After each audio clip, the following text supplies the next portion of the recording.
plenty of expecting moms hoping to cash in on their condition by selling positive pregnancy tests to anyone who is willing to pay up. If it's a prank, it would be hysterical, but it can be really cold-hearted and mean. Tricking a man into marrying them, or at the very least trying to keep a partner in a relationship he no longer wants any part of. I think that would be a level of blackmail. That's playing with people's emotions. That's a real-life situation. You don't mess with stuff like that. Cons are no good, and it never results in anything positive. How cruel is this? Positive pregnancy tests are being sold online. Some women are buying them to trick or trap men. And this is crazy. The Dream Team back, and they join me now about this. Susan Hendricks, of course. Darren, I have to start with you. You know it was coming. What is this, Darren? What have we become as a society? Yeah, well, you know, Joey, honesty, candor, these are the values that are at the foundation of any successful relationship. So, of course, a marriage that's entered into based on a fraudulent pregnancy test that's been obtained online, it's gonna last a long relationship time. Not headed for the rocks, is it? No, this is crazy. But, you know, the craziest part of it is not that there is a market where where women are selling them. The thing that's insane to me is that there's such a demand for them. Apparently, this is a pretty hot item. I've been going on eBay to check it out. I Don't may be get any buying one just ideas. as a souvenir. Don't get any ideas, Kevin Oki. Susan, this is just a mess, though. I couldn't believe this was actually real, that women, first of all, are selling them. Other women are buying them. And by the way, the guy's going to figure it out eventually. We have some Facebook posts here.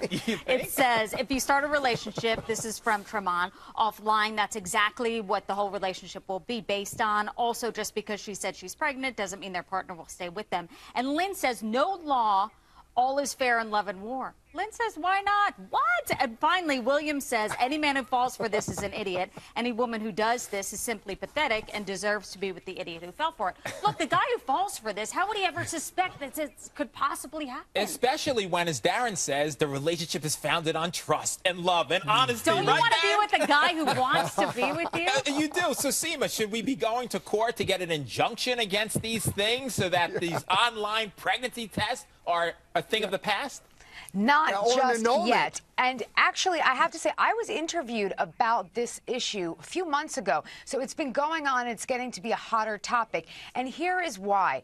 The selling of the pregnancy test itself is not illegal. There's no action. However, if it is the basis for someone to commit fraud, number one, for someone to enter into a contract based on fraud, then you have that pregnancy test coming into evidence. So, bottom line is, at some point in family court, shall we say, it could be a piece of evidence based upon this whole fraudulent act. Nothing good can come of this. Nothing good, Susan. Nothing good. It's fraud in the first degree. Let's see what Dr. Drew had to say about this. He was pretty fired up, Susan.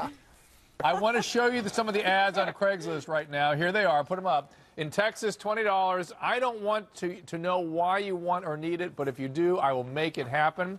I am pregnant, so it will be legit. We'll mail to any address or meet if nearby. Won't be available much longer. I guess there's a delivery date coming. Wow. So, Shagun, have at. Shagun, what say you? Well, first of all, if we thought Stiviano was bad, like these women win the gold in the Skank Olympics. And I just have to ask you, Dr. Wendy, who hurt you, dear? Because you always come on and you say that it's always tit for tat and like men do this to get by on women and it's only fair. But there are some things that are just dead wrong. And faking a pregnancy, selling urine, have we come to that? Is it so bad that we are now selling urine on Craigslist to trick a man into thinking you're pregnant to keep a man in a relationship? But men trick women all the time. Susan, how right was he? He was right on it. Doesn't it sound like a Lifetime movie, the buying and selling of a fake pregnancy test? Don't do